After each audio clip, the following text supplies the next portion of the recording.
डूब गई। पाकिस्तान की मईशत बिल्कुल तबाह हो चुकी है। हमें खुद समझ में नहीं आ रहा ये क्या है। सी पैक सख्त कंफ्यूजन का शिकार है। Well, certainly Pakistan-Saudi relations are going to be strained for quite some time to come. This kind of a snub is something which is extremely unusual. Shah Mahmood Qureshi ने किस मंसूबे के तहत वो बयानात दिए जिनसे हमारे बेहतरीन दोस्त सऊदी अरब की दिलशिकनी हुई?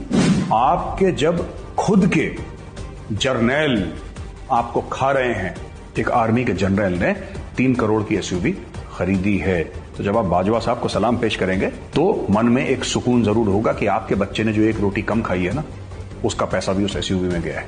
ये वही जनरल आसिम सलीम बाजवा हैं जिनके खानदान की बेपनाह दौलत और दुनिया भर में फैले हुए असासों की तफसीलात पूरी कौम के सामने आ चुकी हैं।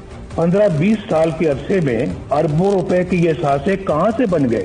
सोशल मीडिया कंट्रोल रहेगा कि साहब आप ये करेंगे वो नहीं करेंगे, और अगर जो नहीं बात मानता फिर उसके साथ बुरा सलूक होता है। एक तरफ मुझे सियासी जमातों का ब्लैकआउट नजर आता है और दूसरी तरफ गैर सियासी और गैर जमहूरी नासर का बेरोक टोक प्रोपेगेंडा।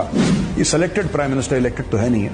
इस वक्त हमारी अवलीन तरजीह इस गैर नुमाइंदा और नाहल और सिलेक्टेड हुकूमत से निजात हासिल करना है। आपने फर्स्ट प्राइम मिनिस्टर के साथ क्या करा जिनको गोली पड़ी थी? भुट्टो के साथ क्या करा? भुट्टो की बेटी के साथ क्या करा? नवाज शरीफ के साथ क्या करा? जो इलेक्टेड है उसको फांसी पे चढ़ाओ, जो सिलेक्टेड है उसको सलाम करो। जो अवाम के वोटों से वजीर आजम बने, कोई कत्ल हो गया, कोई फांसी चढ़ गया। ये पाकिस्तानी जज भी फारे गए बड़े, इनमें इतनी हिम्मत नहीं है कि फौज के खिलाफ कुछ बोल दें। जब फौजी करप्ट होता है तब आप कुछ नहीं बोलते, तब आपको सांप सूंघ जाता है। मुझे ये कहते हुए दुख होता है कि जिस तरह हर मार्शल को अदालतों ने जायज करार दिया, किसी डिक्टेटर के बड़े से बड़े जुर्म पर भी कोई कार्रवाई ना हो। और लोग इमरान को ब्लेम करते हैं। मुझे नहीं लगता कि Imran, I think the real culprit is general Bajwa.